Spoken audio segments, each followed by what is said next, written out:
name is Tina Thomas, and I'm delighted to be your MC for tonight's event. As we often say, empowering business, empowering dreams. And tonight, we honor those dreams that have flourished in this dynamic ecosystem. Conceptualized in 2014, Evolve focuses on burgeoning MSME and has successfully reached out to over 9,000 plus customers, over 50 plus cities over the last few years. We at Axis Bank are Dil Se Open, which embodies our core values of ownership, transparency, teamwork, ethics, and customer centricity. This initiative reflects Axis Bank's unwavering commitment to support the growth of MSMEs. As we believe, strength lies in adaptability, and we are here to equip you with strategies and insights needed to navigate the future. Today's session on Future Proofing MSME for the New Age is centered around building a robust MSME ecosystem and fostering financially resilient and competitive MSMEs. I would now like to invite Mr. Nuthi Chakravarti, Executive Vice President and Regional Branch Banking Head South, to share his views and vision for the MSME segment. With a rich experience of 28 years in the Indian banking sector, Mr. Chakravarti has handled various portfolios within the bank. He began his stint with Axis Bank in 2001, where he headed the Nariman Point branch, Mumbai, and later took over as head corporate accounts group under corporate banking segment.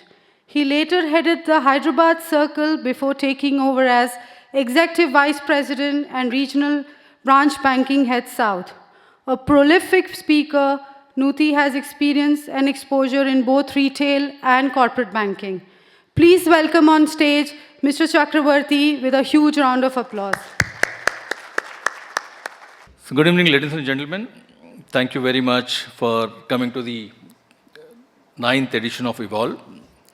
It's a delight to have all of you here, and we are extremely delighted to have our panel speakers who are going to speak, where Tina is going to introduce subsequently. I'm sure, I think all of you have taken your busy schedule, time from your busy schedule, and then coming in the midst of the traffic to this particular event. That means a lot for all of us. We have been doing this Evolve, as Tina has rightly mentioned, for the last 8 years, and this is the 9th edition. So we want to partake and then give whatever thought leadership that we have in the industry. Apart from, I think we're going to learn a lot from our panel speakers. Before actually getting to the topic, let me introduce you to the Axis Bank. Axis Bank, we have started about 31 years back. And thankfully, with the support of each one of you and the customers across the bank, today we are a large bank with a balance sheet size of almost about 15.25 lakh crores. The deposits of the bank at this point of time are 10.96 lakh crores, and the advances about 10.15 lakh crores. We have established about 5,706 branches all across the country, operating in about 3,000 centers. And the profitability of the bank for the last 9 months, for the last 3 quarters, has been about 19,400 crores. And these 5,700 branches are operating. Why I'm mentioning this is also the fact that these are operating around 3,000 centers across the country. So any one of you have got any offices, any establishment across the country, for the purpose of your operational convenience, this could come in handy. So I think this could be one of the recall points for you when you're having offices across the country. We are heavily investing in ourselves on the digitalization, because digital is the way forward for all of us, digitalization. And as a part of it, I think Axis Bank has developed the mobile banking solutions for all our customers, on the retail side as well as on the corporate side. On the retail side, today our mobile app is rated 4.7 on the iOS, on the Play Store on iOS, and 4.6 by the Android users. This mobile app on the retail or Dil Se Open mobile app is actually having about 250 plus functionalities. So I would only encourage that if any one of you are not using our Axis savings account, please use our savings account. Please download a mobile app, keep transacting it. It's literally a bank in your palm. The same thing applies for our Neo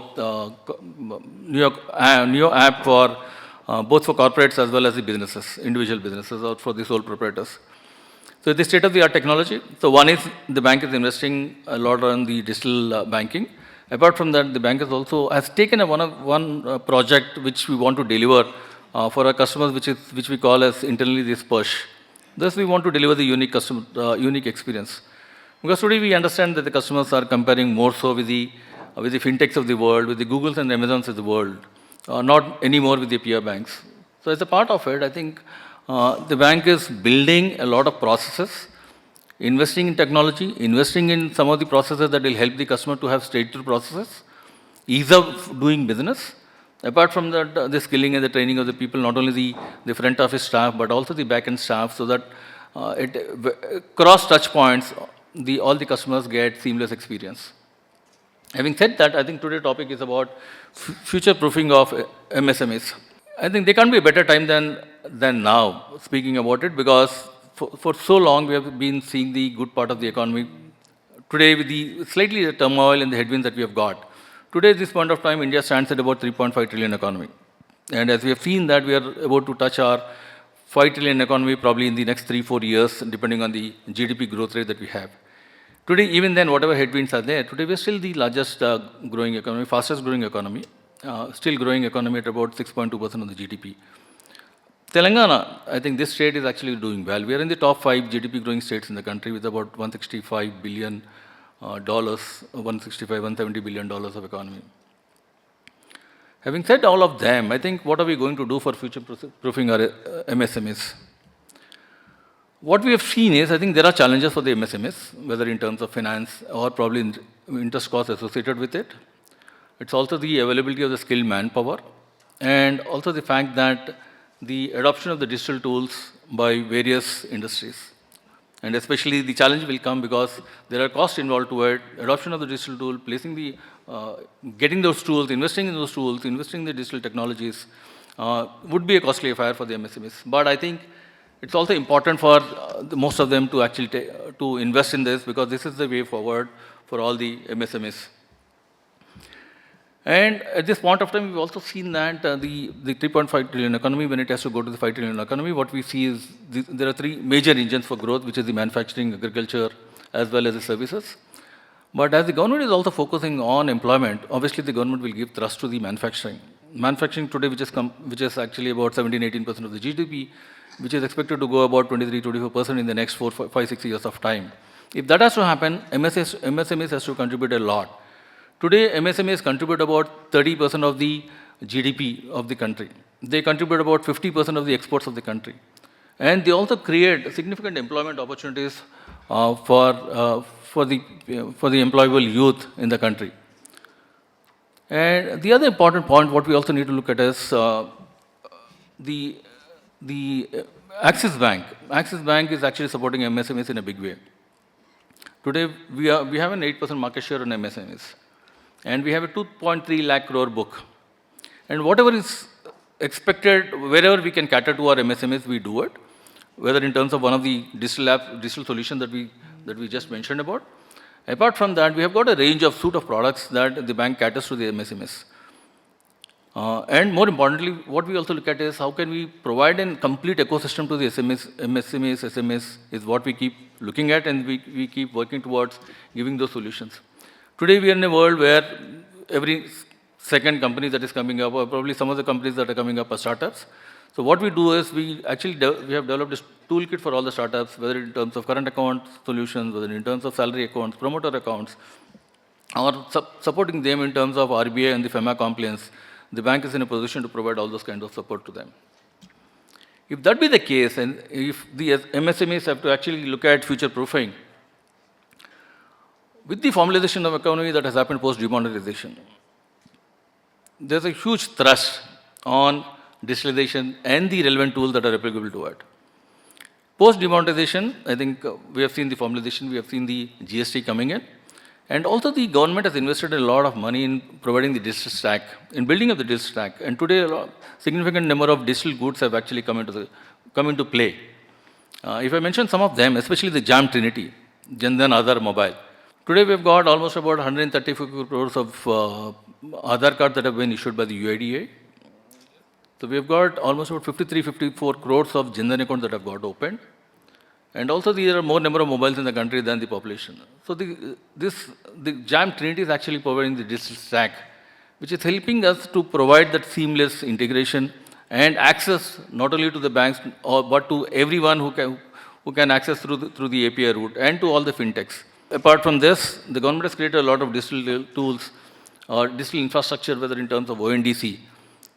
ONDC again is going to one of the significant path-breaking innovations that are going to come from the government in terms of open network for digital commerce, for enabling those platforms for this, more so for the micro or the small or the MSMEs. The government has also provided the beautiful interface which is called as the UPI, United Payments Interface. And today we see the proliferation of UPI across not only in our country, we are actually spreading our UPI across the globe. And today UPI does almost about probably 15 billion transactions every month, which is actually turning out to almost about 53 crores of transactions every day, 535 million transactions every day. So even for our tea vendors, vegetable vendors, everywhere we are going and then making payments on the UPI.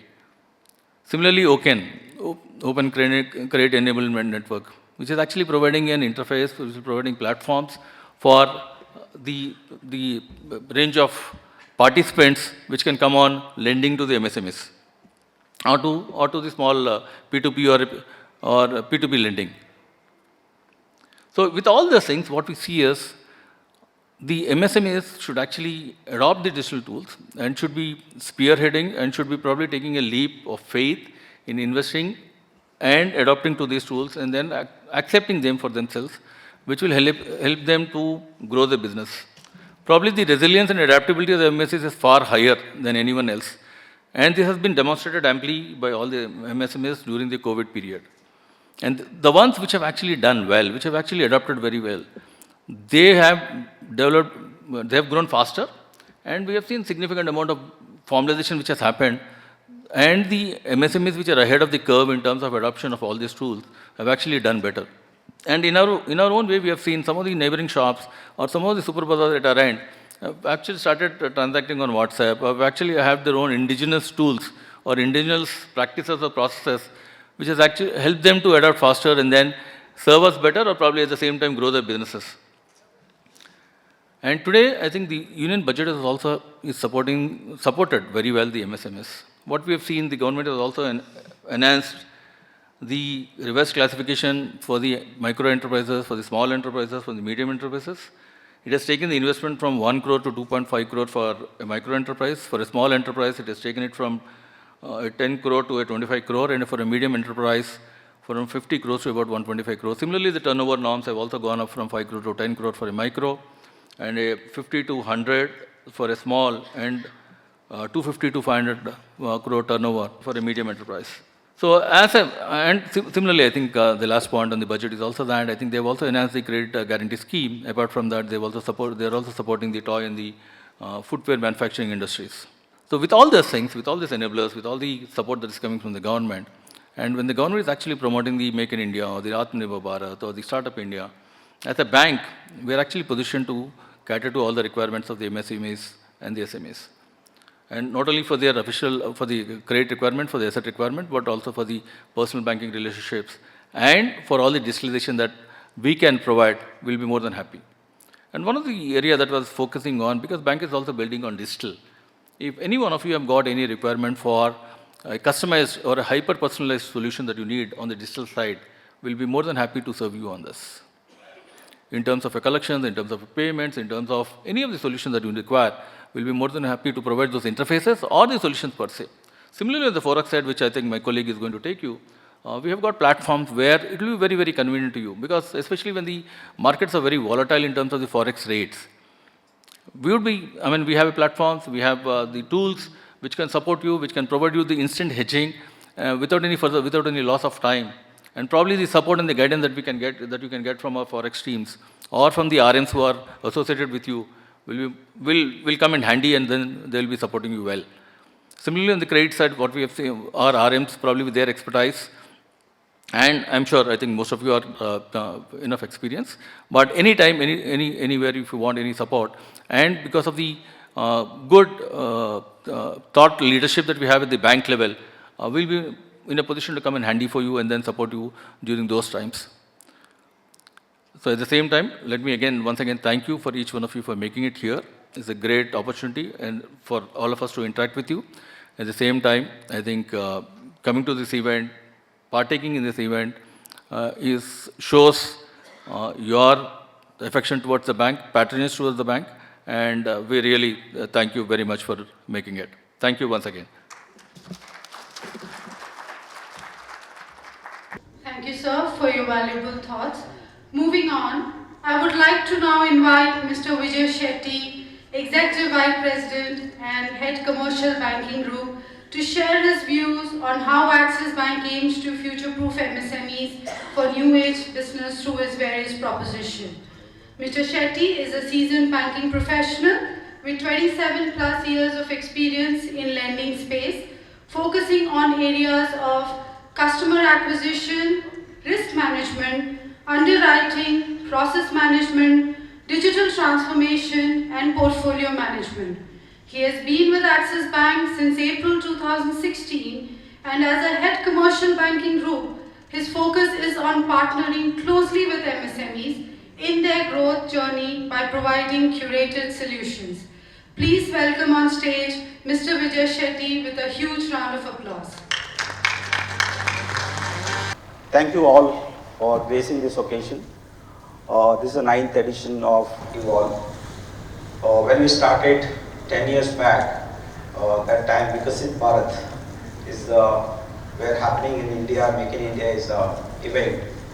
A lot of changes in the MSMEs, right? We could see that last 10 years India has grown, and MSME is a cornerstone for Indian economy, and maximum 30% of the GDP is given by the MSMEs. The maximum employments to the Indians are given by MSMEs. Growth is highest in the MSMEs. So when we see this number, almost we have around 56.6 million MSMEs are in India, which are registered. The biggest problem is informal MSMEs. Quite large, 330 million, which still they are credit hungry. They are not, balance sheets are not clean, and that's one of the reasons there is a lot of credit gap in the industry. Maybe your supplier, maybe your distributor, maybe the end customer who is B2C, who is selling the traders. As a bank, when we started this, like if you see that, the 14.4 CAGR is from the private bank, and there's an industry growth. Axis Bank wanted to grow further, and we are invested. We started with the micro segment. For that, we have started the small business banking around 7 years back. There we could grow almost 42% in terms of the number. If you see the MSME in Telangana, when I see that this is a top 8 state, and focused in terms of the GDP growth. In terms of the 3.8% of the MSMEs are contributed in Telangana overall pan-India. IT and is the largest contributor in terms of the MSME contribution, and pharmaceutical is the key, which is the strongest growth for this state. I think it's Hyderabad I have seen, because I used to manage the retail lending space in Andhra and earlier Andhra and now Telangana and Andhra. I think it's the IT is compete between Karnataka and Andhra. So I could see that the change happened in last 3 to 4 years. It is immense. Your CAGR growth is 11.4% compared to previous one. I think it's, when I see the number is growing in the investment is happening in this state, is awesome. I think as a bank, we are investing in this state, and this will help to grow as a bank also. When we started this Evolve, one of the biggest reason is in the changing era, we wanted to learn from you, as well as we want to give an insight how with the speaker coming here and giving the insight how they have grown their business. That will help all of us. We are also coming up with the digital Evolve that will help not only the audience, because going to every city and physically we can only reach few customers. I think in the digital world, digital evolve will help reach the last leg of the rural areas or segment. Then I think that will take us to a long way, and this is where we want to invest. See, as a bank, I think Nutish talked about you are the top 3 banks. We have large profitable subsidiaries, whether it is a Axis Finance or a AMC and Axis Max Life, now its new edition has come. I think all the subsidiaries also helping to grow all of us, and they are helping to make sure that need of each customer in every level. In the MSME, when you see that Axis Bank, when I told you that micro is growing much faster than any other segment, because this is a segment actually helping us to grow the bank business as well as the industry. We have grown last 4 years around 11.7 compared to the current market share is around 8.6. That kind of a market share we are bringing in, that will help us to grow further, and that is one of the reasons this segment where we want to invest. Down the line 10 year, I think MSME growth will be multiplying because we have to reach that 5 trillion economy. Why we want to invest? Like if you see that as a bank, digitization is an important critical aspect all of us. Today I don't think nobody carries cash. Most of us go by a mobile or a QR code. We are doing a transaction, whether it is a 2 rupees to or 5 rupees or 100 rupees or 10,000 rupees, we are using that. That is one of the reasons we could able to underwrite the customer. Because as a bank, when you lend, you should get back the money also. Then only we can refund the money to the depositors. So that's a way we could see that today we can underwrite the customer and disburse the case within 3 minutes across India, 5,700 branches. That's the way we are using it. Maybe AI is also helping us in terms of the back end. Whenever a customer comes, we could track them, understand them, what is the cash flow we can underwrite. Today, if you ask me honestly, you may be having a big customer base where you are supplying to your distributor or customer. We can underwrite them. A backend to come to your office, we can take the data and we can integrate yourself and underwrite them. That means today you are giving a credit of 30 days or 15 days. If you give a cash to him, obviously your money, your working capital cycle comes down. Most of the large corporate, they don't borrow working capital today. They get a supply chain finance. That's where it works. Now I think it is a second leg of supply chain is as the banks are entering into that. This will help the cash flow of the medium and small enterprises also. If you, as a bank, when we started, we wanted to lend every level. Like if it is a 50,000 rupees, we are able to underwrite the customer, maybe 100 crore, 200 or 500, any customer we could able, and we wanted to give a end-to-end solution to customer. Today we are the only one, we fund equipment finance or medical equipment for professionals. Any segment you name it, you don't have to go to anywhere.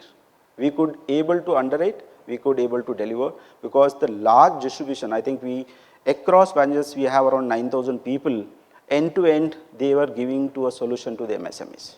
Digital, I think it is taking everybody. I think down the line, today also you must be giving a physical file documents. Next 5 years down the line, I don't think anybody will ask a document. They will ask the company detail, Udyam Aadhaar or your PAN number and details. We could able to extract most of the stuff. The only one thing maybe we may ask in the collateral, legal document, that also getting digitized today. Once you have a certificate and a property card, that also I'm sure that becomes the cleanest underwriting model, obviously. Because of all these things, the risk for the bank is also coming down. Because it's all a transaction, clean transaction. That's where I could see that what we do today, if any customer anywhere in India, he can apply and we can upload the documents. The back end it's sitting in Delhi or Bangalore or Hyderabad, they can go process the cases and underwrite the customer. That's where it happens. Then what happens? I don't think earlier days, 10 years or 20 years back, you have to go to the branch and submit the application. Today, sitting at a home, you can do all those transactions. We have launched 2 products. One is, today when you're opening a current account, it takes time. Now what we are doing, along with the current account, QR code and the loan. It happens within 3 minutes.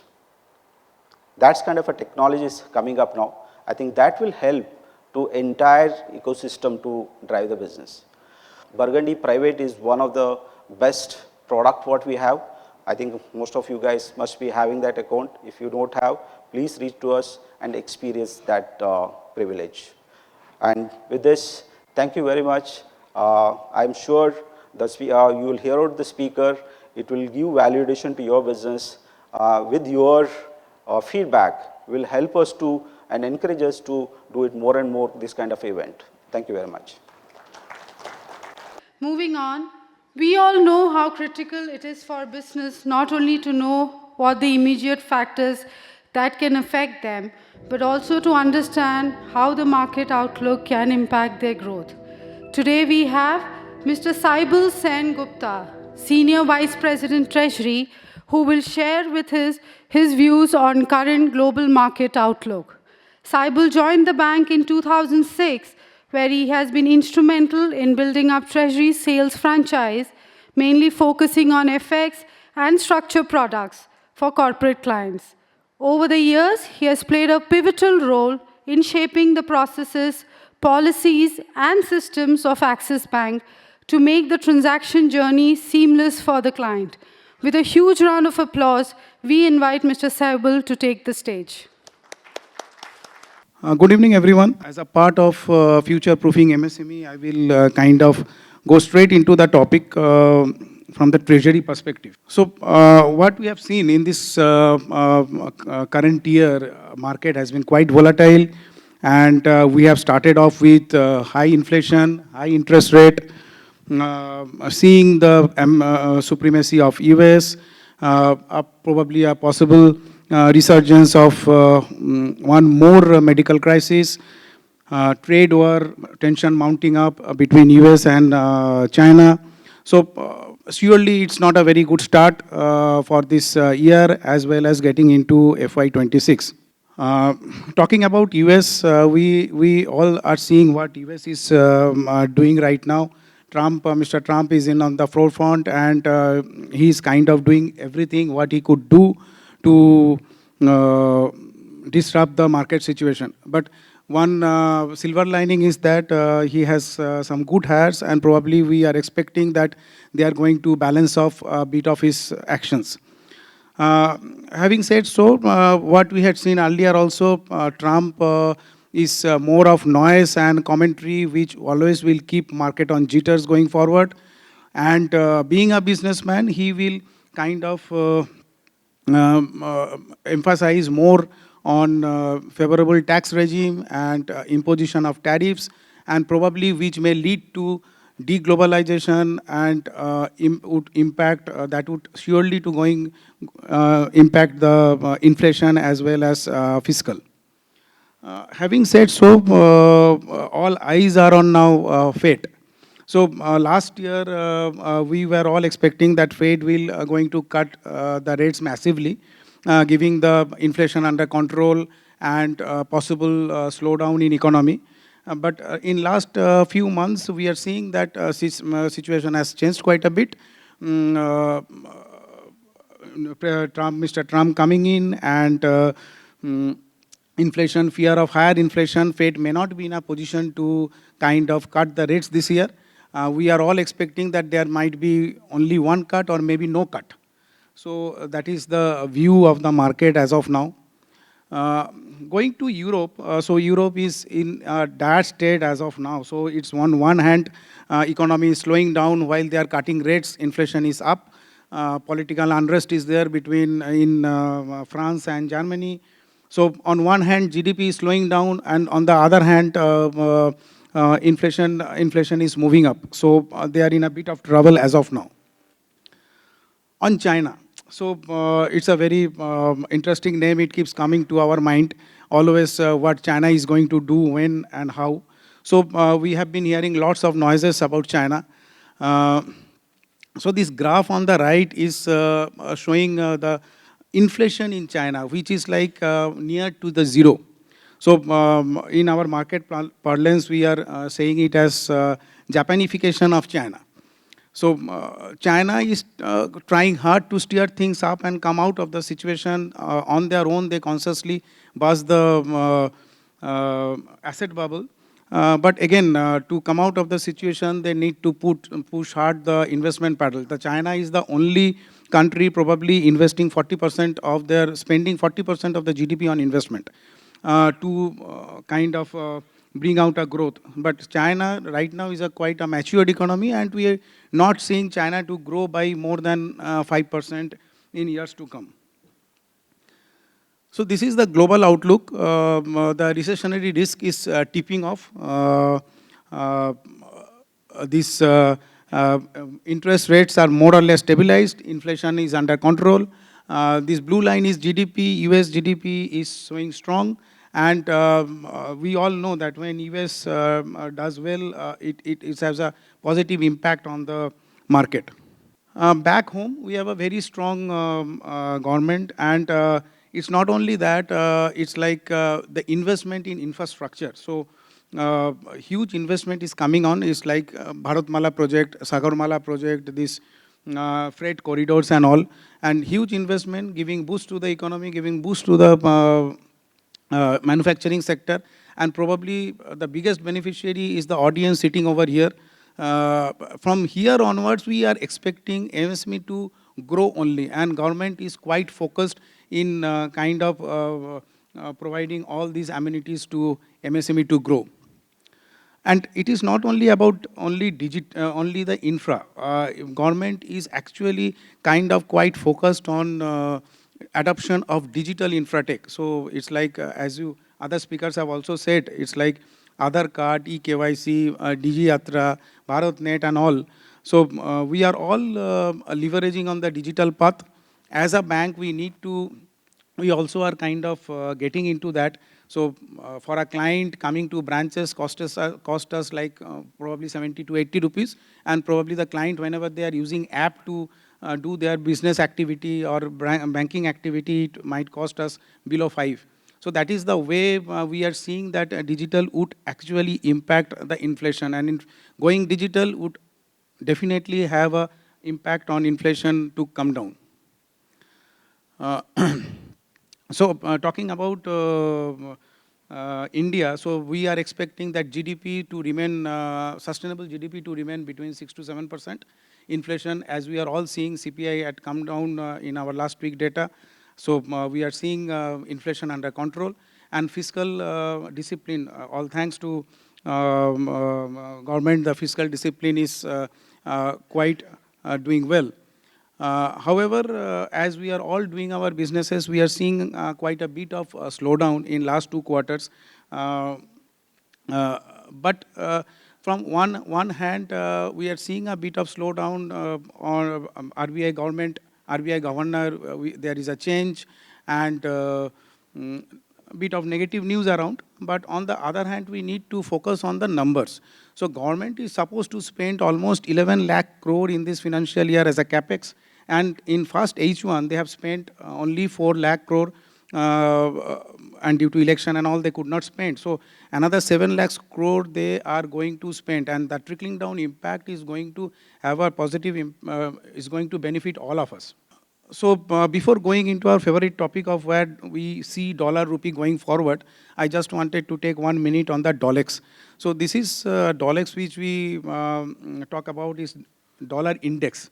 So dollar index is the movement of, measures the movement of dollar against oil, against rupee, against equity and all. So when there is a risk of sentiment, when the market is a bit of risk averse, we see Dolex to rally. So before pre-Trump, Dolex was at 102, post-Trump, Dolex is at 108. So basically, we are seeing that Dolex to move up going forward, giving the first 100 days of Trump, and it might be a bit of harsh, and we are seeing the Dolex to move up. Yesterday also, Trump came out with certain statement, having meeting with China as well as Russia, and Dolex retreat back from 108 plus to 106 something right now. What is going to, how it is going to impact a dollar rupee movement? We have seen a huge movement in dollar rupee over last few months. In our earlier RBI regime, we used to see that they were protecting certain level, and they have already spent 100 billion towards protecting that level. In the new regime, the stand is not very clear. We had seen in last month, we had seen a huge depreciation in rupee. But last week, they have spent $15 billion. Again, RBI came back and spent $15 billion in one-day transaction and brought the rupee back from sub 88 to sub 87. So probably they are not protecting some level. They are trying to cushioning the volatility as of now. So this is the forwards we always had seen in last couple of years the spot is below the forward level. So always we advise our exporters to sell dollar forwards to get the premium. But right now, though the market, the spot is at higher level and premium is also hovering around plus 2%, but probably worst is yet to come, and all the corporates should take the advantage of market volatility and hedge their positions accordingly. So this is the last slide I wanted to keep this with all of you. It's like we are seeing a political shift to the right. We are seeing how France, Germany, what they are doing, and everyone wants to become self-resilient in everything. It's like they don't want to depend on others. And that would have an inflationary impact, and probably down the line, in 6 to 7 years down the line, it might create a war-like situation. So we have already spoken about Dolex, we have already spoken about Euro, so there is a lot of market talks happening, like Euro might be at par. But after yesterday's comment from Mr. Trump, the Euro has appreciated a bit. But we probably may try to see some green shoots going forward on this. US GDP is going strong. We are expecting India GDP to remain stable around 6 to 7%, inflation under control. There might be a bumpy rides going forward next 3 to 6 months, but overall we are quite positive and bullish on the market. Thank you. Moving on, building a successful business is a journey that requires time, dedication, and continuous learning. As the saying goes, success is not a result of spontaneous combustion. You must set yourself on fire. With that, we bring to you few of our very own clients who will share their insights and thoughts on future-proofing MSME for the new age. We have Saurav Vadera moderating this highly engaging panel discussion with our guest panelists, Dr. Srinivasa Reddy, Mr. Gaurav Soni, and Mr. Sridhar Gadi. Saurabh, Director and Business Head of Small Business Banking, Commercial Banking Group, is a seasoned banking professional with 24 plus years of cross-functional experience across secured and unsecured lending, liability, and wealth management. A business leader with valuable experience in managing large, diversified workforce across geographies, his deep domain expertise across credit cards, digital lending, platforms, asset sales, and product management have held him to good stead across the various portfolios he has handled. Welcoming Saurabh onto the stage. Dr. Srinivas Reddy, Managing Director of Suvarna Durga Group, a very well-reputed group based out of Hyderabad that is engaged in various businesses like craft paper manufacturing, bottling, real estate, construction, and trading of agro products. Welcoming Dr. Srinivas Reddy onto the stage.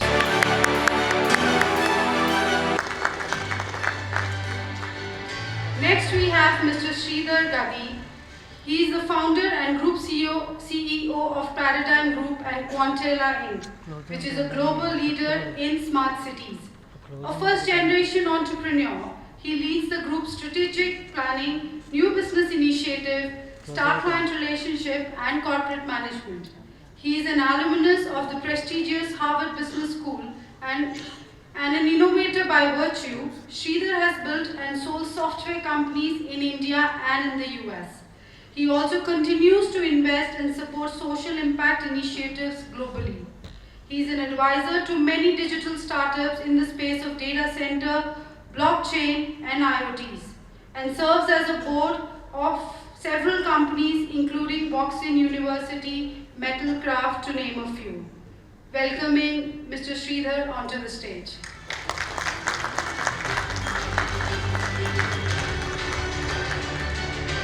Along with them, we have Mr. Gaurav Soni, founder and managing director of Botanic Healthcare Private Limited.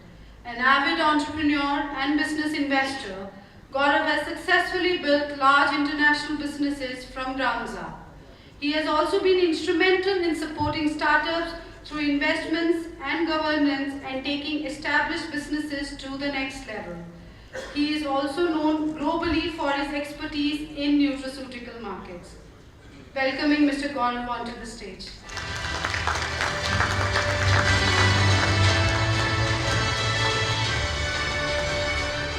Ladies and gentlemen, we truly hope that today's session will be an insightful one and will be able to answer a lot of your questions. Over to you, Saurabh. Thank you, Tina. Thank you so much. And firstly, let me start with welcome you again. As Tina said, you know, you were all missing your Valentine, but Gaurav was smart. He did the right thing. He got his Valentine here. So on that note, I'll ask you sorry, but the question that has been asked maybe 5,000 times to you? Quite a lot of times. Yeah, quite a lot of time. The journey from deciding to be a doctor and then taking up business management and then coming into the business.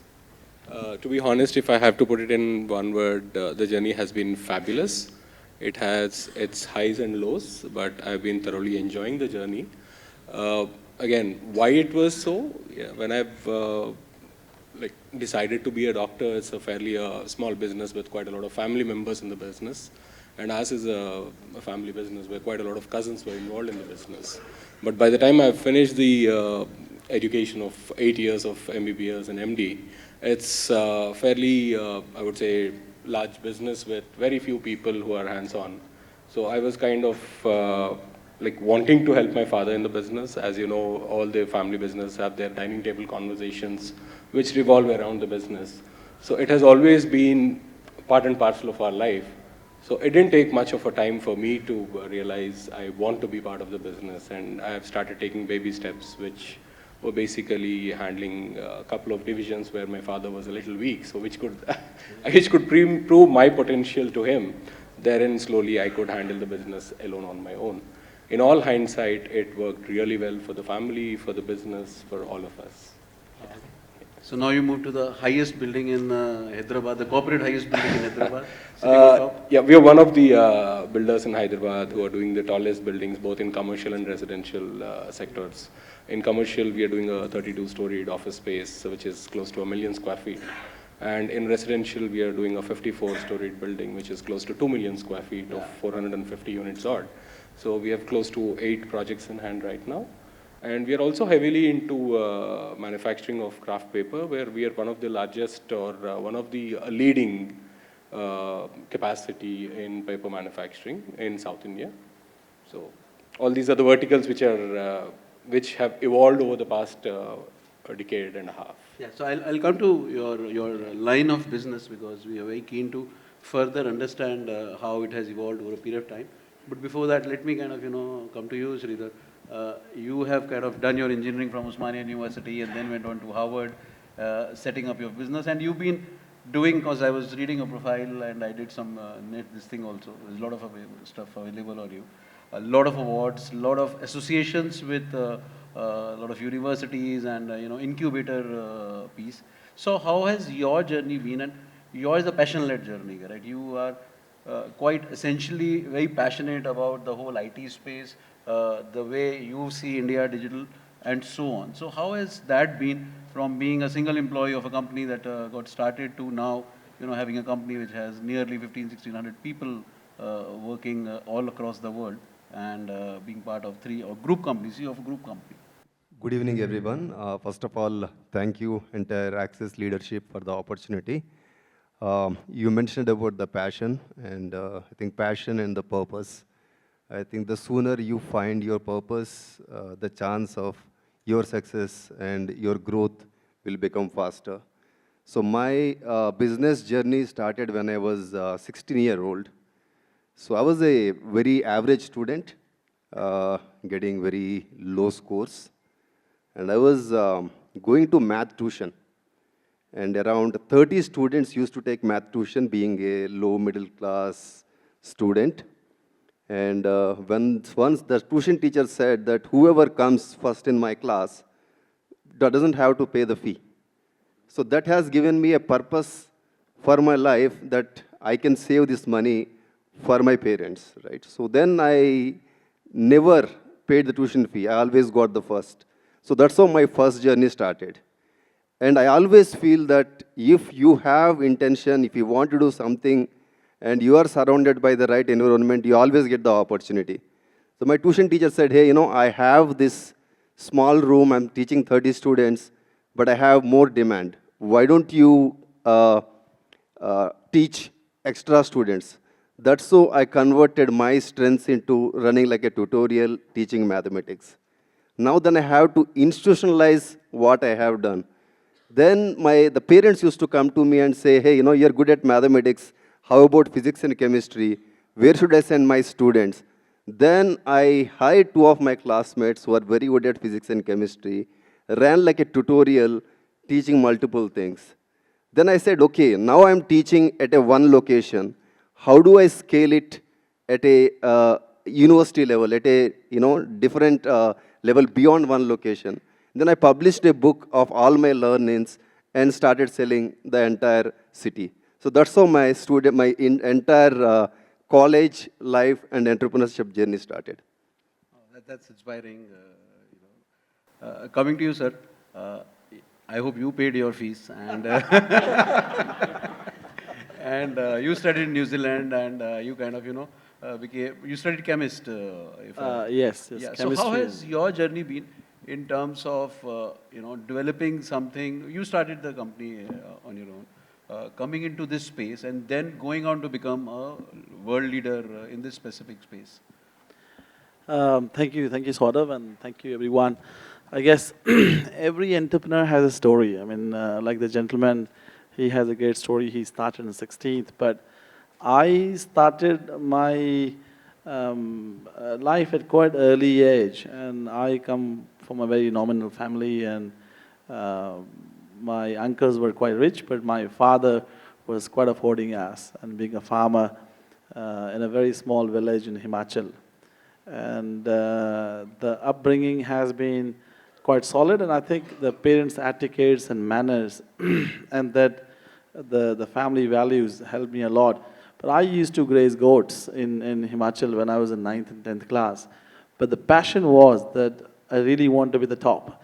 And then having, and I was a smart cookie in studying, and after +2 did a typical PMT, was a general category guy, so did not get the quota, scored really high marks, so my classmates got into medicine schools, but I got dental. So then somebody said to me, then I started doing dental first 6 months, and the dean got to know that this guy had a pretty high score, but he still got dental. And then they came to me, good boy, look, I think you're going to get next year. What's your plan? I said, well, I'm going to sit again. And then he said, well, here's the 2.5 lakh bond, which is 50,000 rupees was a fee for first year. And if you go next year, then you're going to sort of spoil our seat for next 5 years for dental. So if you want to leave, this is 2.5 lakh bond, and you need to sign. I called my mother from Ponta Sahib, and I said, well, this is what they're saying. And then my mom said, you decide. You need to decide it. What do you want to do? I said, well, I know I'm going to get into PMT next year, or maybe AIMS, so I'm not going to sign it. She said, well, then you come back. Hired a Bolero for 2,500 rupees, and then came back home. So my cousin said, why are you wasting your money? You can study in New Zealand, Australia, here and there. So this is how the journey started. But I always been sort of passionate, and when I went to New Zealand when I was 17, I did pay the school fee. And before that, I worked in a call center for 2 years before I moved in, because it took time for my process and things like that. And I started my journey with the first salary, 4,500 rupees in a call center. And that's how I started. And when I went for the interview, and the lady said, look, you need to deposit 1,500 rupees. And I said, ma'am, I'm here to make money. You're asking me money. She said, well, we support freshers and juniors, but if you stay with us, we will return you back in the first 3 salaries, 500, 500, 500. I said, well, that's fine. And then once I moved to New Zealand, I did see a lot of opportunities, and then I didn't stop. And then I did study. I used to work 18, 20 hours, study, 2, 3 jobs, lab, this. I didn't stop. And then at the age of 19, I met a gentleman called Warren Matthews in New Zealand, in Christchurch. And that he intrigued me to nutraceuticals, and I started working with him, making tablet capsules in a very small garage. And he used to export to US at that time to bigger brands called Now Foods, Doctor's Best, Life Extensions and stuff. And then it was pretty good because I was doing my science degree, and then I was also learning nutraceuticals, and I used to listen to his stories. He was also an entrepreneur. Fisherman turned into a nutraceutical guy exporting to US, $1 million at that time a month. And when I saw these Ayurvedic botanicals, and he was buying from India, China at $100 a kilo or $200 a kilo. And then I was recalling back that Ayurveda, yeah, this is same Brahmi, this is same Ashwagandha, and I really need to look into it. And I worked with a gentleman for 1 year. And I said, Warren, look, I'm starting my own, I'm going back to India. And this is how the journey started for Botanic, very, very humble, with a trading company, and Hyderabad itself. And now you must be thinking what this guy is doing in Hyderabad, all the way from Himachal. And I was sort of invited to a Pharmaxil as a part of a South Asia Pacific business leaders were invited to a Pharmaxil to Hyderabad, I think Hyatt Hotel, Tangbund Road there. And it was in 2010. So they paid for all the hotel, flight tickets and everything. And Warren told me, Gaurav, do you want to visit? Well, I've never been to India. We don't have an Indian. Do you want to visit and explore? And this is how I ended up in Hyderabad and then stuck in Hyderabad. So this is how the journey started. And it's been quite a great journey. And I think, when I started Botanic in 2013, I sort of contemplated, should I go to Chennai or Bangalore or Delhi or where? Because I used to come from New Zealand and stay at Minerva Grand Hotel for 10 days, 15 days, and that's how it started because I was not from here. And I quite like Hyderabad. It's quite a sort of a bigger, open, cleaner. It's not congested. It's an open sort of city, and better than Chennai. It's quite humid. Bangalore is traffic and others. And I did some search, and it's a pharma hub, so it was good to have a lot of talent and read a lot of stories about Dr. Reddy's and Hetero and all those friends, how they left and they started their own journey. But I started with 1 lakh rupees. And I still remember I had a 1 lakh rupees in my mother's account and I used it. I transferred it from New Zealand.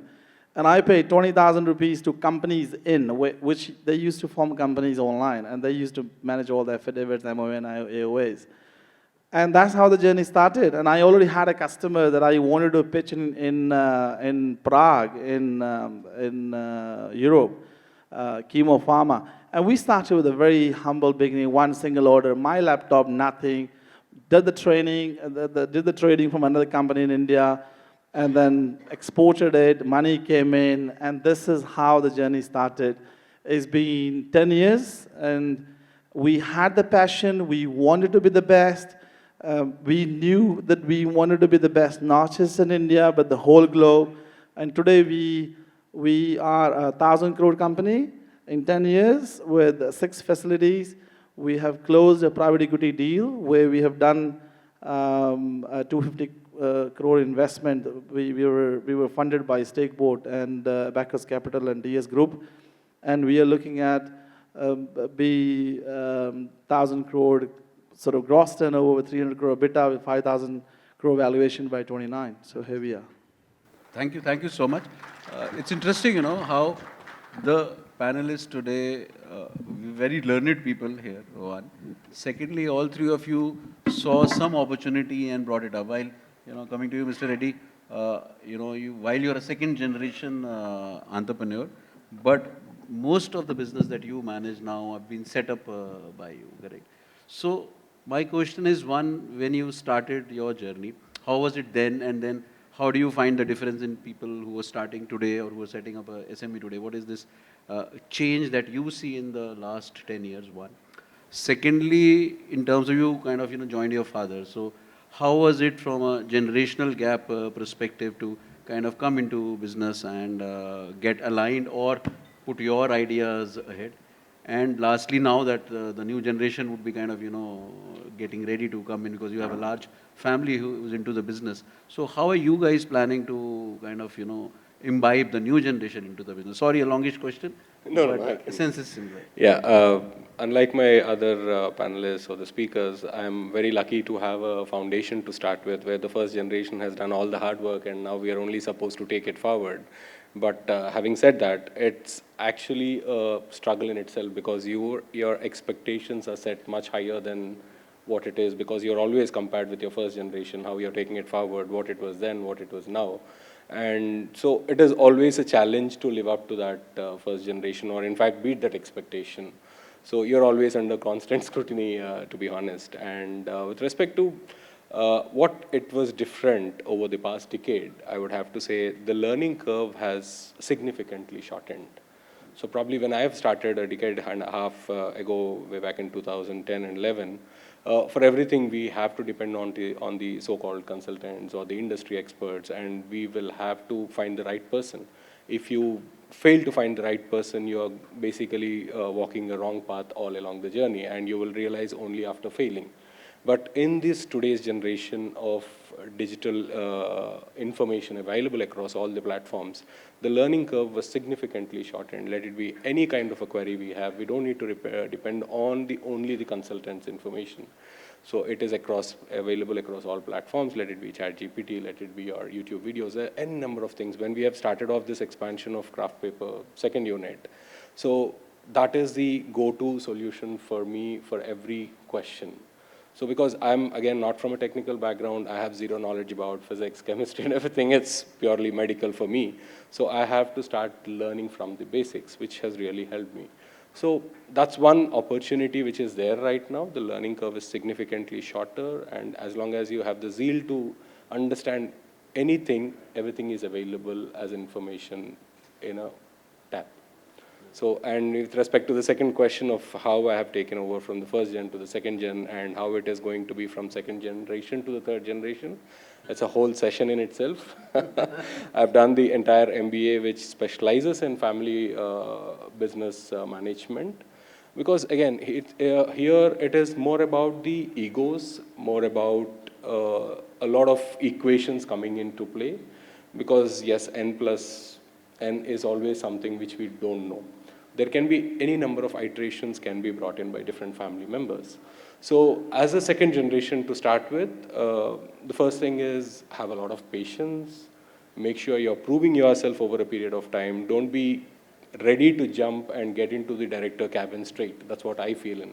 Even your employees who work with you will look up to you once you prove yourself. It's not that you're coming from your residence straight to a director cabin, we have not proved anything, and you're just like a that doesn't help that way. So it is better you start from the grassroots level or somewhere in the ladder down. You mingle with your people, you understand the business processes, and then you prove yourself, which will eventually give you the baton to run the business.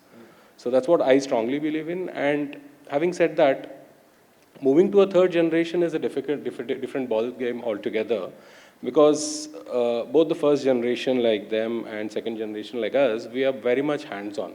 We are used to doing everything with our own, like we won't let anything go out of your purview. That's how controlling we were till date.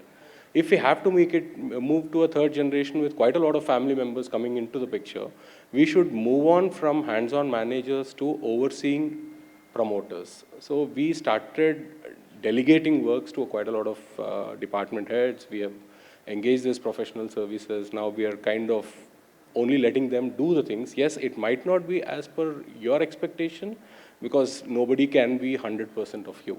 As long as they're 90%, 85%, you should be happy with that. Because I feel we can't be everywhere, but at the same time, you have to do a lot of things. So it is better to do 85, 90% efficiency rather than sticking to one thing and do it at 99% efficiency. So yeah, we are prepared that it won't be up to the mark as how it will be if you are running the business. It is better to let some crumbs there and move on so that we have a lot more time to handle multiple verticals. So you can see our verticals are also very diversified, from bottle business, which is again a pure trading business, to a construction. So in each and every vertical, the challenges are different, and the kind of skill set we require is also different. So we will have to rely on professionals who will run the business rather than we running the business on a day-to-day operations. That's how we are preparing ourselves, and we are also parallelly grooming our next generation right from a very young age, wherein we expose them to the construction sites, to the manufacturing setup, to office environment, so that they understand, or it's not something alien for them the minute they start in. They're already aware of the scenario, they're aware of the processes, they're aware of the terminology to start with. So by the time they're 25, 26, when they want to move in, they are already a step above anybody. So that helps them to easily take over and handle the business. I hope nobody is doing MBBS and then coming again in your next generation. Quite possible. I don't mind if somebody, because again, education is something which is stepping stone again. It doesn't need to That's be. what Vijay also highlighted. Exactly. I would love if somebody is doing that and they want to come in. And it kind of shows that they're really passionate about the business. I'm more than happy because you're leaving 10 years of your educational career and moving on. So definitely you're going to add value. Yeah, so I've still not digested it since the time I came to know about it. Coming to you, Mr. Gati, Mr. Reddy touched upon developing skills and hiring professionals, and you've been working very extensively in terms of your IT space, digital space, and following your passion other than your business also in terms of incubating smaller companies and ensuring that and it requires again it's not just the IT skills that you need to have while setting up a IT company, but there are various other skills that are also required. So how do you feel that this whole space, with the whole China piece and some of the other countries coming up, this whole digital India piece or digital India space will pan out, in next couple of years? So Digital India initiative, which is taken up by India Stack. In fact, Mr. Chakravarti mentioned about India Stack. Either you take UID or you take, which is identification of every individual, I think more than 100 crore people. UPI, payment gateway, where even today smallest coffee shop guy has a digital identity. And ONDC, today anybody can do transaction over the internet. I think it's a huge initiative by the government. Not only by the initiative, the policies taken by the government to implement those initiatives for putting the foundation for the digital India. So I think there is a great opportunity for India to build for India and go global. One of the best example is us. As you have mentioned, I have multiple companies. I started as an entrepreneur, built to a scale. Then I wanted to go global and also have the passion of doing multiple things. I hired a professional CEO to run it. I'll take the example of Quantella. One of the slides which I think you have presented is about government initiatives, smart city initiatives. See, I have built multiple businesses both in US and India. Exited software services business. Then I said I want to build one product which can go global, build from India, take it to global, and which also has huge impact on the society. That's how we have started Quantella.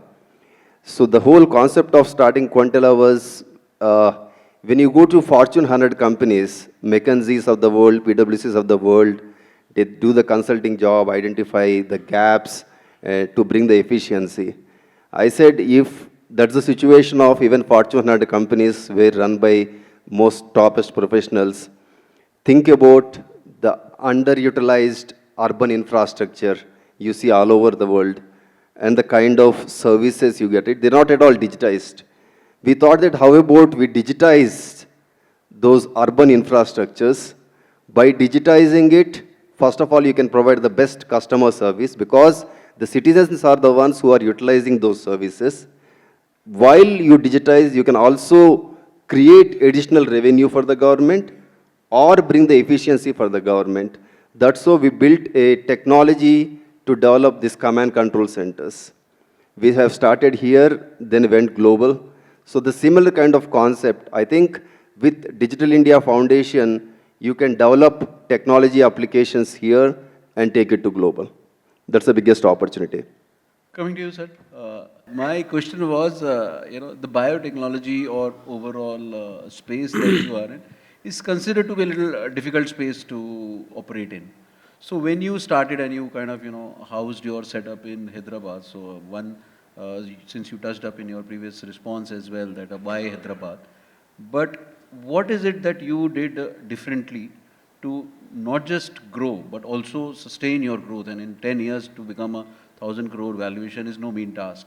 So, but there are a lot of companies who kind of, start small in the same space, but do not pick up the acceleration that you managed to pick up.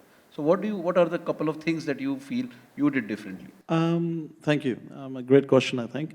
And I think in our industry also, there has been a lot of companies. When I compare ourselves to the companies who have been in the business since last 30, 40 years, they're still doing their turnover of 30, 40 crore. And I believe it all comes down to, again, that my partners have said, digital, technology, vision, and get the basics right. I mean, there is still a fundamental thing. I'm not saying this to all the entrepreneurs, but there's still a fundamental thing in India that company doesn't grow, but the entrepreneurs' assets grow.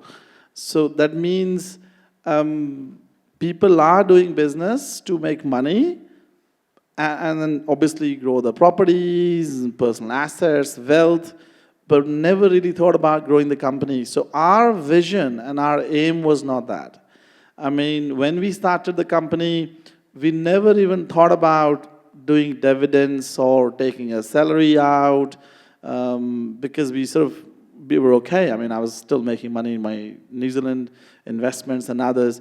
So never really thought about, can I draw this money from the company and others? So the vision and focus from day one was, first 2-3 years was collecting all the wealth. Then the money was surplus in the company. The bank came on board, bought the land, started building the factories, because we were pretty clear that, okay, we can do a trading 1 or 2 years. You need to have your own R&D, your manufacturing, lot of money. Whatever money we had coming in last 10 years, we invested into the top quality infrastructure where we are approved by the best companies in the whole world. We have unlimited customers. I mean, used to be a time that we used to send marketing emails to the customers after collecting all the business cards from the exhibitions and others. Today, those companies are following us. Can we come and meet you guys? We want to come in. Can we see? We do business with Herbalife, Abbott, L'Oreal, Now Foods, Ambe, top brands in the whole world, whether you talk about South Korea, Japan, Taiwan, US, Europe, India itself, for example, GNC, Pfizer. We are approved with every single of those companies. And the reason we are approved, because we invested into infrastructure, and our factory looks like a 5-star hotel. You can put in Google Botanic Healthcare Factory in Chottapur. It's been set up beautiful, and that sort of vision that I had it, because I went to one plant in 2019 to France, and I have seen a Naturex plant, and it was fabulous. And I said, well, this is how we need to do it in India. And then on top of that, after that, we have set up a huge R&D facility in Nachur, Mallapur, because it was easy to get a talent. So we bought an industrial land, and then we set up an R&D. So when people used to come in, and the guests, most of the foreign customers, it was a lot of export business, and we will take them on tour of whole R&D, head office, corporate, make them see the systems. And transparency, historically what used to happen, what we used to get told in the export market, look guys, it's very hard to get a reliable partner in India. This used to be the the language 5 or 7 years back or 10 years back when we started. Very hard to get reliable partners in India. Da da da da da. The timelines are not there. Today, tomorrow. Yes, coming. Da da da. We don't like it, right? When people started working with us, and they found that difference. They found the difference. Hey, Botani Healthcare, they deliver what they promise. If they say tomorrow, it is tomorrow. If they say we have this R&D, they have it. You can see it. It's on Google. There's a GPS coordinates. They have a factory. They're not lying. We have the best quality certifications. Just keep investing into the business. We were only 4 years old company when we took a step and we started investing into SAP. And a lot of people were saying, do you have a SAP? Yes. We started having SAP when we were 4 years into the business. And we started small. So we didn't go to SAP Business One or SAP HANA. We started with the batch master out of Indore. Me and my business partner, we sat together. We said, well, let us just do it. We developed one module, QA, then manufacturing, then purchasing, then a finance, da-da-da-da. We started integrating it. So people used to deploy $2 million, $3 million to implement SAP in the business. We have done it around 30, 40 lakhs initially, and with the 5 GB space. And then when we realized, okay, well, we have enough data on it, then we said to these guys, okay, well, now we are ready.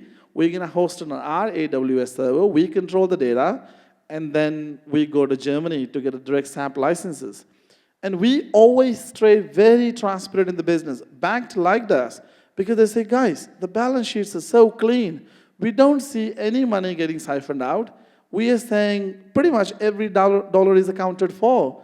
And we are happy to fund you. So Yes Bank, SDFC, everybody was behind us. I mean, there was a situation, I think we are in 25. There was a situation in 21, 22. Axis Bank people were saying, Gaurav sir, you can take credit. We will fund you. Take money. And I said, we don't need it. We are a cash-rich company. No. We can fund 2 times your EBITDA. No problem. I said, well, we take it. Hang on a second. And that situation came in. And I think that is something you need. You need a vision, passion, invest into the business, lot of R&D, stay ahead in the game, visualize what others are doing in the whole world.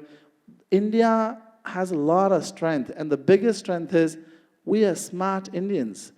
Trust me, we see many times in the whole world, whether it's Australia, New Zealand, US, Canada, the Western culture, people just learn on the go. 10th school guy, they use their common sense, and he will become a QA manager, right? In India, to become a QA manager, if you don't have an M-Pharma and QA modules, nobody will hire you, right? Because you need that education. And that's a huge point. We Indians are very smart. And now is the time for India, I guess, and companies like us, we think that way. And I was speaking to my team, hey, European companies are developing molecules, coming back to the Indian market, selling it. Why not us? We want to have all those molecules, and the Indian market belongs to us because we can sell half the price that they are selling. Because they need to bring the product, the raw material, pay the duty, then they're selling it to Dr. Reddy's and others. I can cut down the product cost by 35,000, which is at 50,000 from the European company.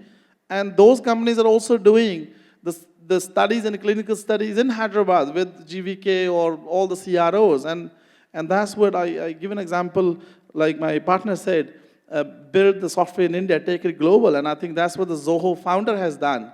He has done an amazing job. People are using Salesforce and SAP, but I'm very proud of him that he has done a software that the whole world is using. He wiped out QuickBooks, he wiped out many people. He's giving a lot of competition to Salesforce. And I think that is the time for next 10 years for India, which is how I moved from New Zealand. I told my wife, I think we reached the saturation in New Zealand and Australia. Let us go back and do it there in a bigger way. And I think that is how we have done differently. We have always thought about building the company, and here we are at a 1,000 crore valuation with 250 crore injection, and we are looking forward. So just to summarize, so what I hear is the fact that never, at least in the early stages, never strip the setup from funds perspective.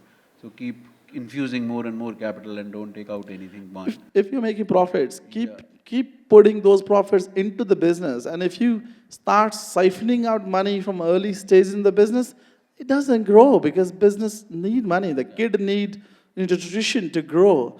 And I think a lot of people, many people sometimes, they just treat business as a way of making personal wealth. Because you can do either one. Either you grow your personal wealth, either you grow a company. And if you grow a company, then you have a bigger picture, you value the company. And I do a lot of private equity things, and I buy companies, I transform, I sell them. And people, my friends tell me, oh, Gaurav, you build companies, we are doing this, we build properties and things. So I guess this is just how you see business and what's your perspective is. I think just to add to this, what you have mentioned, 20, 25 years back when I started my business, in fact, I tell my kids, I have grown-up kids, so as long as you have ambition to start something and you are hardworking, there is an opportunity for you. I used to run a technology services company in US, built and sold it. So the opportunity is so big, every entrepreneur has an opportunity. Like out of, let's say, every 1,000 people, one person used to have entrepreneurship ambition.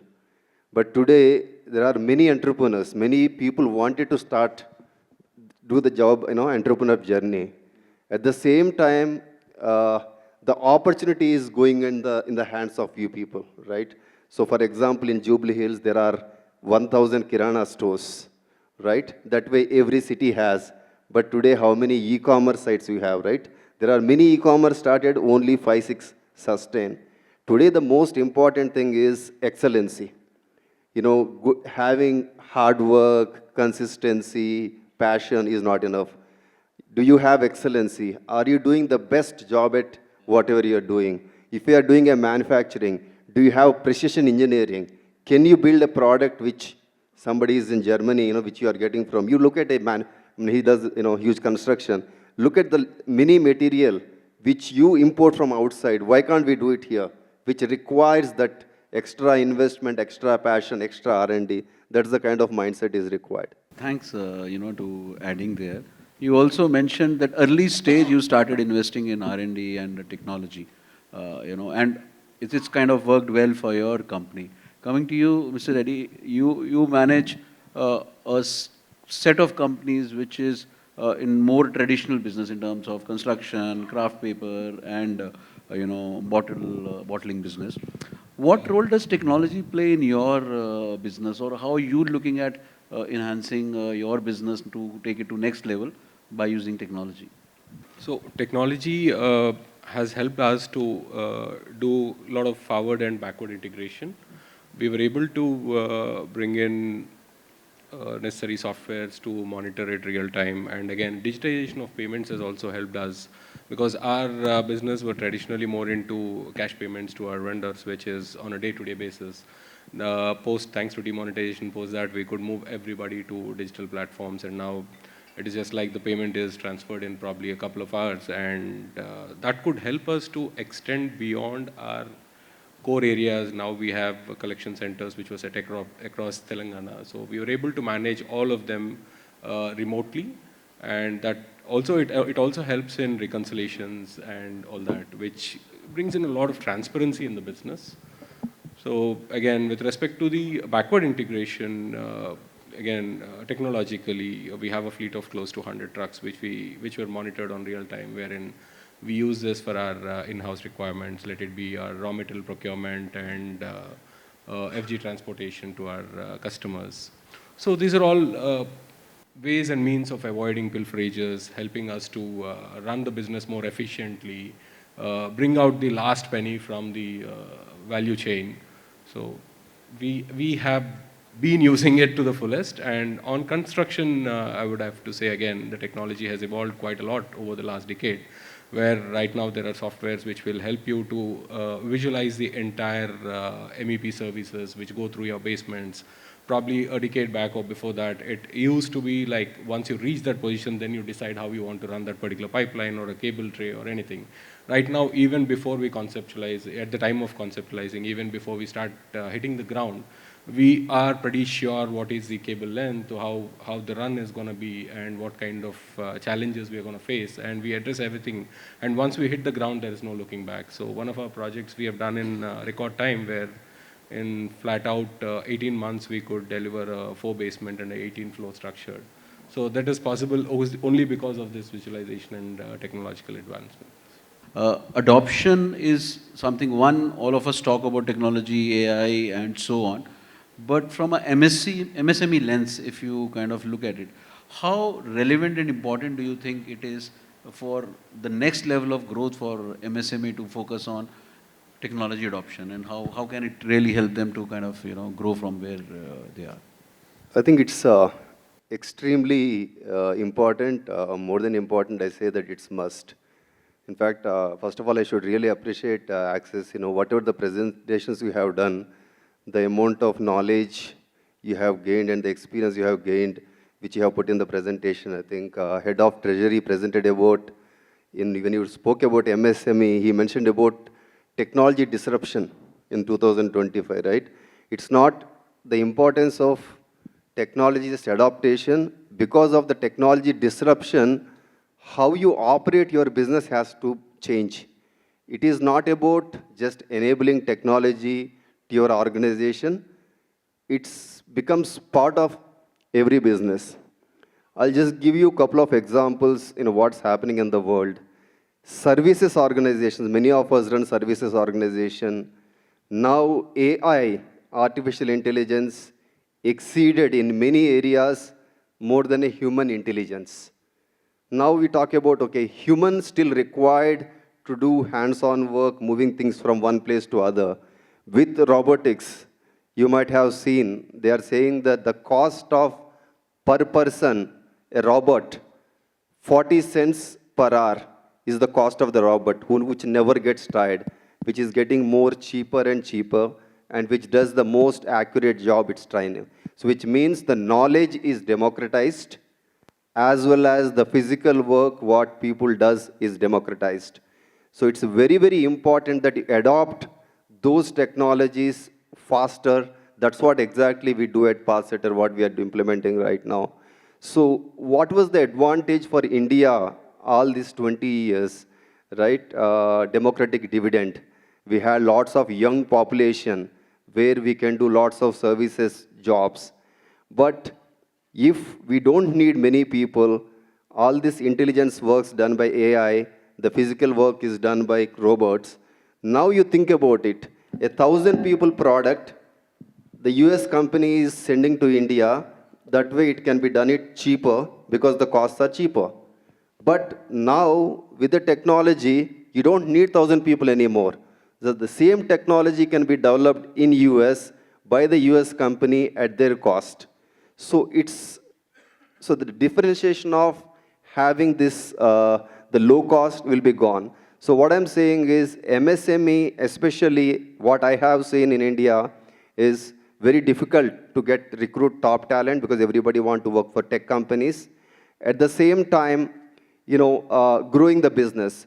So now implement AI technologies where the human intelligence, which is not available, is available through AI. As he mentioned, he started a huge, one of the biggest plant learning from ChatGPT. So using those technologies for getting that intelligence which you don't have, again at a operations level, either safety or bringing efficiency in the entire process of manufacturing, to the delivery, to the supply chain, to the safety, everything can be digitized using AI. I think it's must and it's very, very important that we start working on it.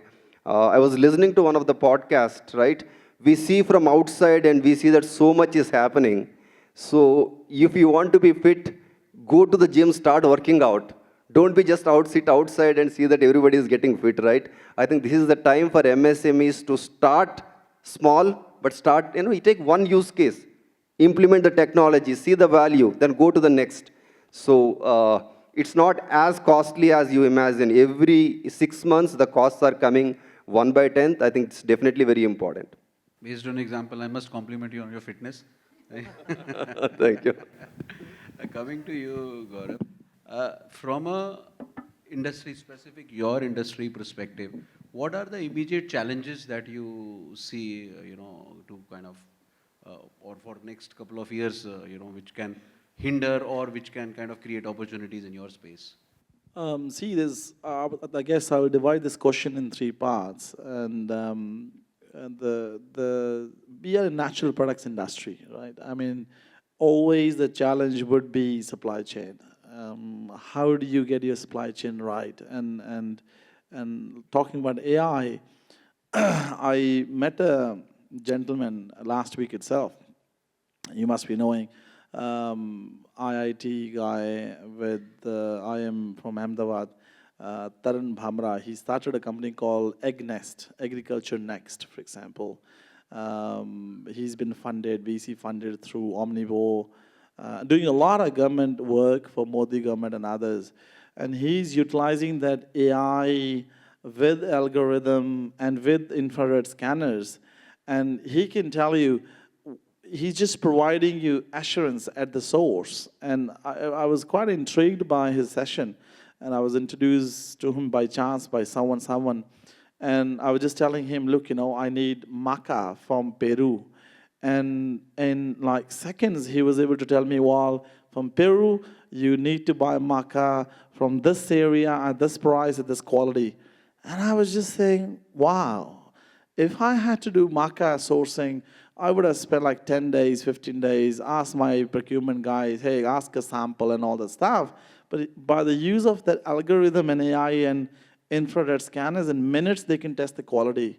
So this is something you need to think about it now. I mean, if you really want to be, and he was telling me, Gaurav, do you want to buy turmeric from Meghalaya? It's 8%, I can tell you right now. And then he was just saying, I was just saying, hey man, I was struggling with caffeine. We were buying crude from Nestle, from Vietnam, and then he said, no, I can get you from Guatemala and Honduras and South America. So I was quite intrigued, and he's using that. The company name is called Egg Next. He's in podcast, and he's quite a popular guy. I was just following him on LinkedIn. So supply chain is always going to be a challenge in natural products industry. And if he can get that right, and get that right is never going to be old school approach in terms of relying on the procurement people, sample, wasting money, testing, and again, not getting anywhere. And I guess these are the platforms that we really need to use. And I mean, I set up a meeting with him and investors and myself. Straight away, I said, man, we need to talk, because you can transform my business and I can be ahead of everybody else. So that is something there. And then again is because in MSME, whether it's a paper business or whether it's any business or conductor business or any business, we really need to be responsible in manufacturing and sustainable in sourcing. So we are a plus 100 crore company, so we have a lot of CSR money. Instead of siphoning the CSR money out to pay some NGO, give me cash and da-da-da-da, which is a practice in the industry, which we know, better I invest the CSR money in replanting into those resources. So I have done a lot of MOUs with Andhra government, with Telangana, with Himachal, with MP and all. From wherever our raw materials are coming, we are replanting them because I do not want them to diminish. So we are regrowing because it takes time. Some are indigenous, some are species which are getting distinction and under biodiversity and all the stuff. So responsible sourcing, and these days, if you want to grow big, I mean, I can tell you a story. In 2015, which was sort of after 5 years when we started, I went to a company called Blackmore's in Sydney. And massive company, listed company, big company. They do a lot of dietary supplements. And I went there. I had a meeting with a lady called Vivian Freeman. And obviously fancy offices. And I was very happy to be there. And I thought, well, here we go. Today we're going to do some deal. And as soon as I sat on the in the meeting room, on the boardroom table, she came in with two of her colleagues and she said, Gaurav, I'm not going to buy anything. Don't sell me anything. Don't tell me what your product list is. What is your price? I know you can give me cheaper and da-da-da. Tell me what you're doing for the farmers. What you're doing for the communities. What are you doing for the society? Are you doing something for sustainable manufacturing? Tell me about your factory. What about sustainable sourcing? What are you doing in this space? We want to know all about it because we only want to deal with the vendors who have a sustainability report. They have an ESG committee. They are SMETA audited, so they're not doing modern slavery and all those things. And you're doing something for the farming communities who are giving you the raw materials. If you're doing all that, I want to talk to you. If you're not, you really need to wrap up this meeting, start doing all that. And the moment I came back from Australia, we transferred CSR money, and we started doing that. I hired a consultant, built a CSR policy, built a ESG policy. We are running our factory in Chottupal 100% on a solar energy. If you look at the roof of Botanic Healthcare from Google or YouTube video, all the manufacturing blocks have solar panels. We did not pay even a single rupee for raw power. In fact, we sell around 1,000, 2,000 units to the government, and the government is buying only at rupee, 1 rupee. They are selling it at 8 rupees, whatever it is. We do not, and that's something we are selling, we are marketing, and we are saying, look, we are doing sustainable manufacturing. At night time, we have to use raw power because it's not a storage solar power. It works on a live power. But these are the things that you need to do, because if you think about it, if I want to do a business with, let's say, trillion-dollar company, listed stock company, and I want to sell my products, now that company is being backed up by investors from all over the world. And as an investor, if you want to chuck in $100 million in a company, you really want to find out as part of as a DD, whether their EBITDA is sustainable, their margins are sustainable, business sustainable, are the customers sustainable, what are the products? If a product is doing really well, is it going to do well for next 10 years? What is the sustainability around the product? Now, the sustainability on the product will only be developed if the whole business and supply chain is sustainable enough. So the vendors has to be sustainable. So that company will only do business with me if Gaurav and Botanic is doing something around sustainability and building around it in supply chain and limiting the risks into supply chain, barcoding the drums, getting the geo coordinates for your raw materials, supporting the communities there. And if you're doing all that, and I'm pretty sure the big trillion-dollar company is going to come in, hey, you are the man I want to do business with, because this is what my stakeholders and shareholders want. If you can get this right, then future is yours, and future is ours, I guess. Thank. That's such a interesting topic, and I can go on and on, but that kind of, we don't have the whole night. But so it brings me to my last quick question to all three of you, one by one. So first one to you, in terms of your own business, what are the next 2-3 opportunities that you see to kind of, improve your operations, profitability, or turnover? What we have been doing consciously is backward integration. So as a paper manufacturing division, we are at a 400 crore revenue mark. So, but my COGS constitutes all the raw materials, which will be close to 75% of our COGS. So we are doing a lot of backward integration where we started buying the raw materials on our own. So to say that around 75% of our raw material is procured through our own facilities. So it's all the cardboards which you use regularly at your home, and then they eventually come to our factory, we recycle them and make fresh paper out of it. So this 75% is basically a business opportunity in itself, where my costing is tightly controlled. I have exponential revenue growth. Similarly, for our boiler fuel, we started procuring it directly from the rice mills, so which again helps me for tighter control on the costs, which improves my margins. So similarly, I also feel that as a country, we have to bring in a lot of economies of scale into our businesses. It is not sustainable without having exponential growth with respect to capacities. That's the only way forward. So we want, as he rightly said, we want to keep reinvesting in the business, which will help it to grow. Wherein on a longer run, it is far more beneficial to make the business vertical grow rather than your personal wealth. So it's a right balance which we'll have to always strike in. So yeah, we are heavily reinvesting into the business, bringing in economies of scale. So thereby also backward integration, which will help us to have a tighter control on the margin. Sridhar, coming to you, you invest in companies, grow them, and then sell. So one, what are the interesting spaces that you are currently looking at? And secondly, in your own IT space, again, similar question. What are the upcoming 2-3 opportunities that you see will be the ones where next level of growth will come in?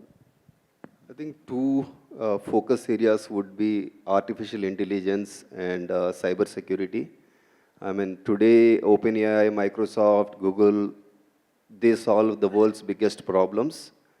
But there is an opportunity for every one of us, because India has top talent, I think if a top talent is given a tool, they can do miracles. For example, AI looks huge, but take one problem where you understand the problem, where you have access to the data and solve it world class. I think there is a great opportunity for everybody. So I feel AI and cyber are the areas which has a huge growth potential. That's where we wanted to focus. So the deep seek kind of stuff, the Chinese deep seek and, Yeah, they are all large language models, which is becoming commodity. So and many of them are also open sourcing it. I feel that we should utilize those large language models and develop, you can call it a small language model where you can do, build on it and trying to solve the end solution and customer problem rather than, doing the LLMs, which anyway big guys are doing it is, what I feel like a startup or somebody want to do it. Last question, Gaurav. Coming to the whole, we discussed, several presented in terms of new tariffs coming in through US, China kind of, playing the price wars and so on and so forth. What impact do you see on, overall manufacturing industry in India and particularly in your space? See, not just in our space, I have seen the shift across the industries. I mean, we get emails from US and people are very courageous enough. They say non-China source, I mean, real emails. They openly say non-Chinese. The subject itself, the first line is non-China source. So after COVID, I mean, you have seen, everybody have seen, all the gentlemen have ferreted seen. After COVID, people and the corporates never really got the real picture of their businesses and factories running in China. And that really sort of proven them, hey, we are too dependent on China.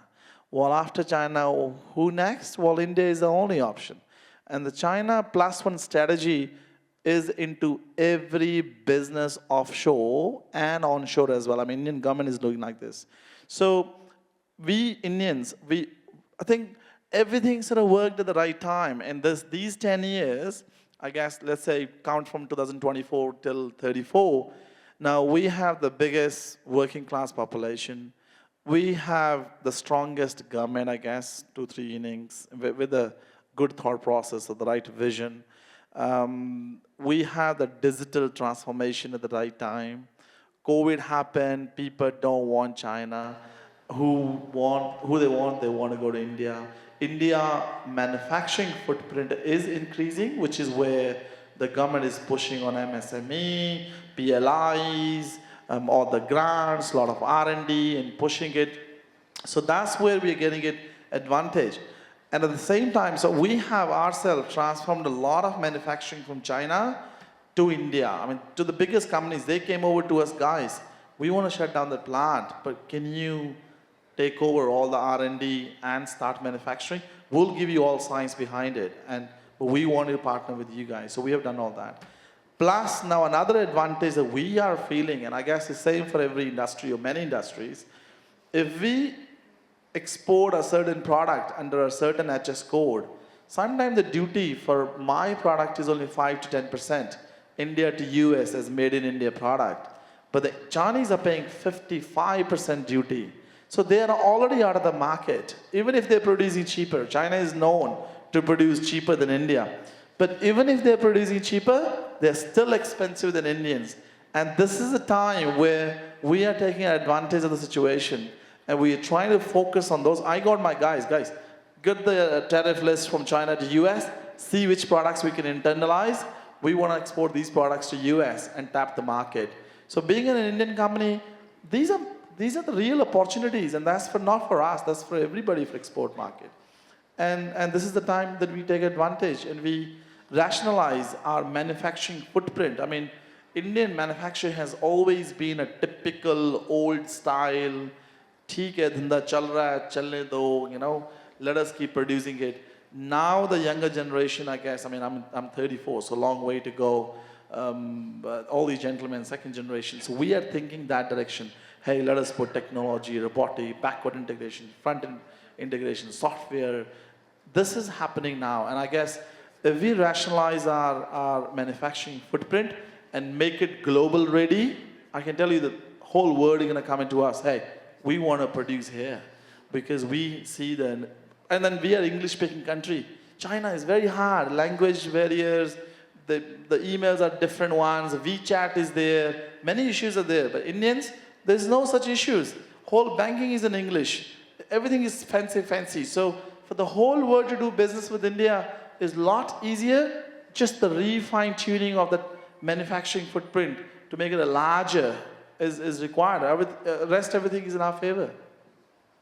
Thank you so much. Really appreciate all the insights and inputs that you shared with me. I'm sure it would have helped the audience. Thanks for coming in. Back to you. Yeah. Thank you, Saurabh. And all our panelists for an extremely engaging session. I would request you to stay back on the stage. I would like to call upon Mr. Vijay Shetty to hand over the memento to our esteemed panelists. A big round of applause for all of them.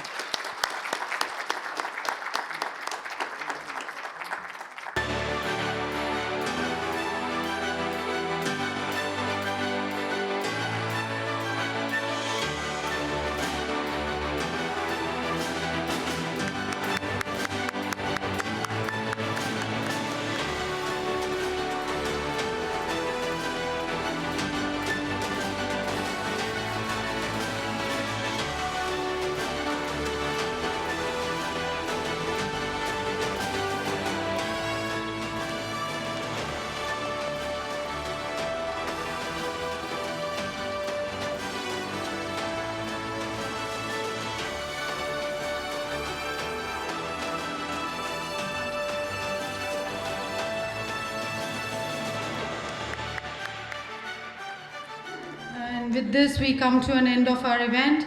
We at Axis Bank salute the vital role of MSME, what they are playing in India's growth story, and we reaffirm our unwavering support to the entrepreneurial spirit of all our MSME customers. Please join us for the cocktails and dinner, and hope you have a pleasant evening. Thank you.